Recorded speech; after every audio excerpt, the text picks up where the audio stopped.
আমার বাংলাদেশের সরকারের প্রতি একটা আবেদন জানাচ্ছি যে আজ থেকে যে কোনো সময় ভারতে কোনো মুসলমানের উপরে যদি কোনো অত্যাচার হয় তাহলে সেটার প্রতিবাদ করতে হবে আমাদের পররাষ্ট্র মন্ত্রণালয়কে। এবং এই অধিকার আমি দাবি করছি জনাব মোদির আচরণের কারণে। খুনি মোদি যদি বাংলাদেশকে অশান্ত করার প্রক্রিয়া থেকে না থামেন তাহলে বাংলাদেশকেও এটার জন্য ভাবতে হবে এবং প্রয়োজনীয় ব্যবস্থা নিতে হবে। আমরা সবাইকে আবেদন জানাচ্ছি বাংলাদেশের সকল ধর্মের লোক শান্তিতে বসবাস করেন। ভারতীয় বা আওয়ামী লীগের কোনো প্ররোচনায় উচ্ছৃঙ্খল আচরণ করবেন না।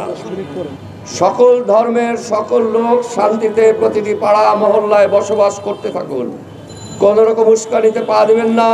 প্রয়োজনে আপনারা স্থানীয় পর্যায়ে একটা টিম সংগঠন করুন যারা এলাকার শান্তি শৃঙ্খলার দিকে খেয়াল রাখবে।